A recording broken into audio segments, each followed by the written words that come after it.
लेकिन अगर आप कॉल सेंटर में काम कर रहे हो तो यहाँ पे आप 6 महीने के अंदर प्रमोट हो जाओगे। यानी 6 महीने में आपकी पोस्ट इंक्रीज हो जाएगी। क्योंकि अगर कोई बंदा कॉल सेंटर में 6 महीने टिक गया है तो कंपनी वालों को भी ये पता होता है कि भाई अगर हम अब इसकी गांड भी मार लेंगे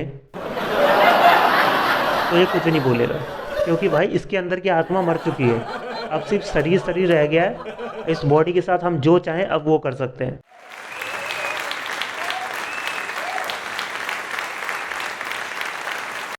सो हाय गाइस, अभी कुछ टाइम पहले मैं जॉब कर रहा था नोएडा में।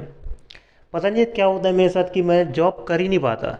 मतलब जॉब पे मैं टिक ही नहीं पाता, पता नहीं क्या ऐसा हो जाता है मेरे साथ। मैंने 2-3 बार ट्राई किया जॉब करने का एंड हर बार मैंने 2 या 3 महीने में कंपनी छोड़ दी। पता नहीं, कई बार मुझे ऐसा लगता है कि भगवान ने मुझे जॉब के लिए बनाया ही नहीं है। मुझे किसी बहुत ही बढ़िया चीज़ के लिए, बहुत ही अच्छी चीज़ के लिए बनाया है, बहुत ही कुछ अच्छा सोचा है मेरे लिए। लेकिन मैं बता दूंगा इसकी, अगर आपको जॉब पे मन नहीं लग रहा है तो ज़रूरी नहीं है कि भगवान ने आपके लिए कुछ अच्छा ही सोचा हो सकता है आपको आगे चल के पैसे कमाने के लिए गांड नहीं मरानी पड़े। कुछ भी हो सकता है। ज़रूरी नहीं कि आपका जॉब में मन नहीं लग रहा तो आपके लिए बिजनेस ही बना है या आपके लिए कुछ अच्छा ही सोचा हुआ है भगवान ने। एक्चुअली मेरे जॉब में ना टिकने का रीज़न था गाइस कि कॉल सेंटर, यानी मैं कॉल सेंटर में काम करता था एंड वहाँ पे मेरा ही नहीं सबका यही हाल था। 4 महीने तो कोई टिकता ही नहीं था। मुश्किल से 2 से ढाई महीने, 3 महीने बहुत हो गया।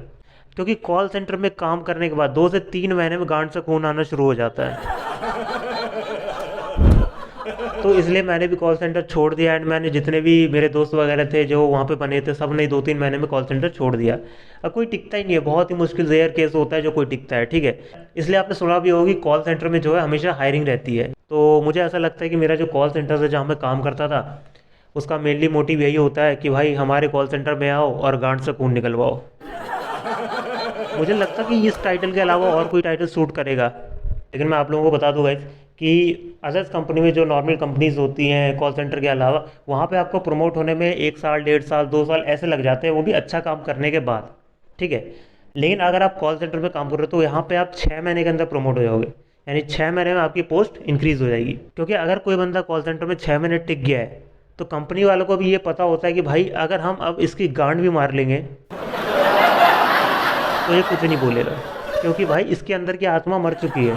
अब सिर्फ शरीर शरीर रह गया है। इस बॉडी के साथ हम जो चाहें अब वो कर सकते हैं। मुझे तो पता नहीं क्यों ऐसा लगता है यार, जो एचआर टीम होती है, मेरे कॉल सेंटर की जो एचआर टीम था, मुझे लगता है कि उन्हें ना अब इंटरव्यू के जो क्वेश्चंस हैं वो थोड़े चेंज करने चाहिए। थोड़े नहीं, कंप्लीटली चेंज कर दो। नॉर्मल जो कंपनीज होती है जहाँ पे आप इंटरव्यू देने जाते हैं, वहाँ पे पूछते हैं कि tell me about yourself, या फिर what is your strength, what is your weakness. ये सब क्वेश्चन कॉल सेंटर के इंटरव्यू में ठीक नहीं है, ठीक है। कॉल सेंटर के जो एचआर के क्वेश्चंस होने चाहिए, जो इंटरव्यू में क्वेश्चंस पूछे जाने चाहिए, मेरे हिसाब से ऐसे पूछे जाने चाहिए कि अगर कोई फ्रेशर आता है तो उससे ये बोलना चाहिए एचआर को कि मान लो कि अगर आपके बात हो रही है कस्टमर से और कस्टमर आपको सामने से बोलता है माता चोत बहन के लोड़े, तेरे मुंह में लट दे दूंगा, तो आपका क्या रिस्पॉन्स होगा? क्या आप उसे सुन पाओगे या आप उस पर रिएक्ट कर जाओगे? ऐसे क्वेश्चंस होना चाहिए। तो मुझे ऐसा लगता है कि मैं जिस कंपनी में काम करता था, अगर वो ये वीडियो देखे तो उसे इस चीज़ पे सोचना चाहिए थोड़ा सा, ठीक है, कि क्वेश्चंस के जो पैटर्न हो उसे थोड़ा चेंज करना चाहिए, ताकि जो फ्रेशर आए या जो लोग आए काम करने के लिए कॉल सेंटर में, उन्हें ये पता रहे कि भाई ट्रेनिंग में कुछ भी बताए उससे कोई फ़र्क नहीं पड़ता, आपको फ्लोर पे जाके गालियाँ ही सुननी है।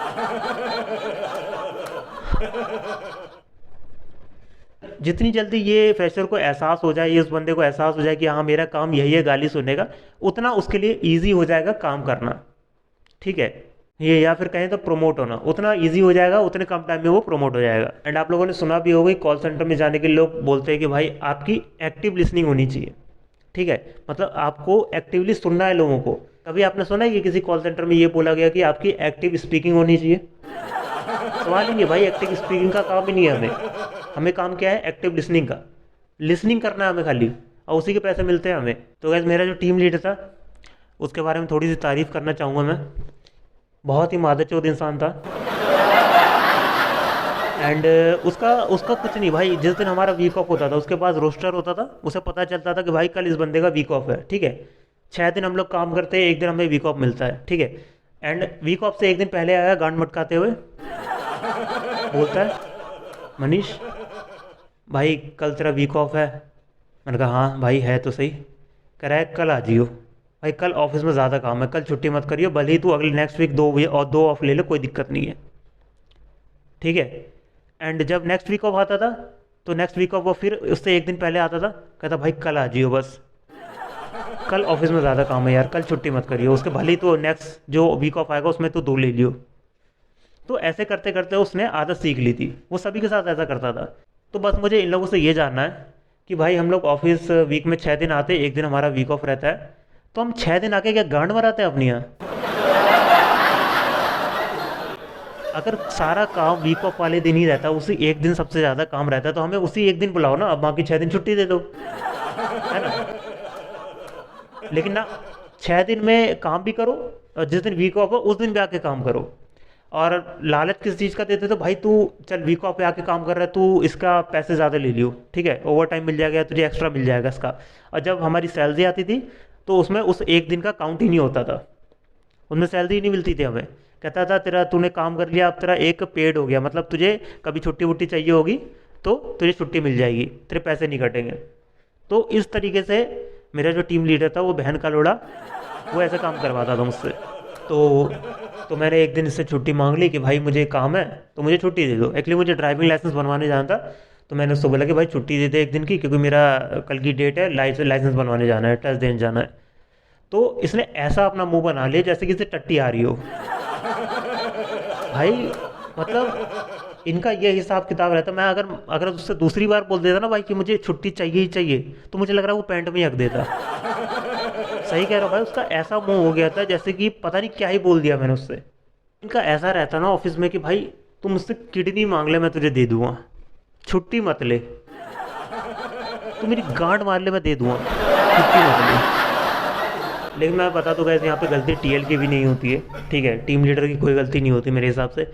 यहाँ पे जो इनके बाप होते हैं वो होते हैं मैनेजर, ठीक है, वो इनको सिखाते हैं कि एम्प्लॉय से ऐसे काम कराओ, ऐसे कराओ, ऐसे बात करो, ऐसे उनकी गांड मारो। तो ये जो चीज़ें थी, ये सारा जो खेल है वो मैनेजर की तरफ से सिखाया जाता था।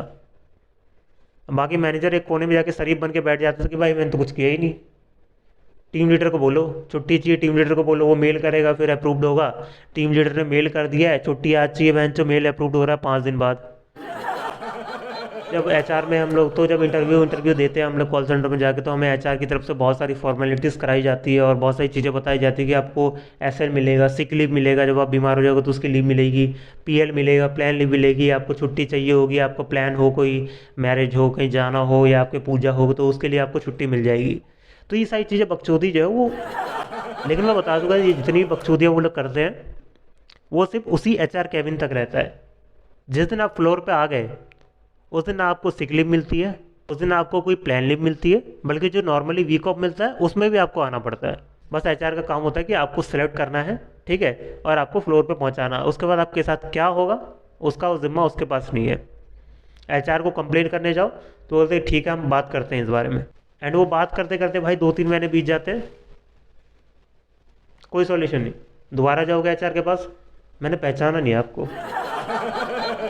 अच्छा आप आए थे मेरे पास पहले, अच्छा अच्छा अच्छा अच्छा, हाँ याद आया यार, मैं आपका ही काम करवा रहा था। अच्छा, उस बहन किरण को चेहरा याद नहीं है कि मैं ही था, लेकिन मेरा ही काम करवा रहा है वो, ये देख लो।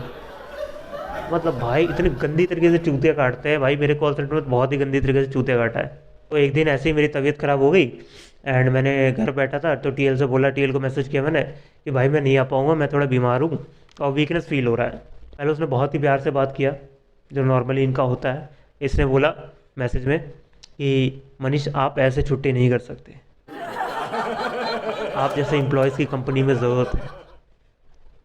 अब मैं ये सोच रहा इस बहन के लड़ को हो क्या गया, इतनी इज्जत कि गांजा वांजा फूक के बैठा गया सुबह सुबह, क्यों कि चल क्या रहा भाई, ये क्या हो गया इसे। उसने जिस तरीके से मैसेज किया, मैं मुझे लगा यार कोई बंदी बात कर रही है आगे से, यार इतना पोलाइट वे। साले ने मुझे 2 महीने में इतना पोलाइटली कभी बात नहीं किया, आज वो इतना पोलाइट बात कर रहा है।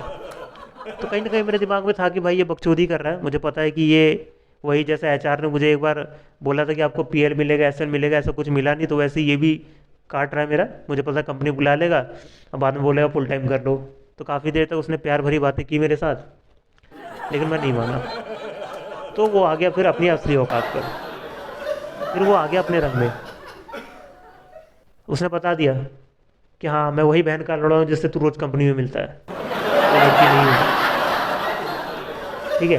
फिर कहने लगा कि भाई अगर छुट्टी चाहिए तो तुझे प्रिस्क्रिप्शन भेजना पड़ेगा, मुझे मैनेजर को दिखाना है मुझे, तभी तुझे छुट्टी मिलेगी। तो मैंने कहा ठीक है मैं भेजता हूँ आधे एक घंटे में। मैंने सोचा था कि भाई मेडिकल खुल जाएगा, डॉक्टर की दुकान खुल जाएगी तो जाके दिखा लूँगा, फिर जो प्रिस्क्रिप्शन होगा वो भेज दूँगा उसे व्हाट्सएप पे। तो मुझसे कहता है वो कि नहीं मुझे अभी चाहिए, अभी भेज, अभी भेजना है मुझे मैनेजर को, ताकि वो पहले ही अप्रूव कर ले।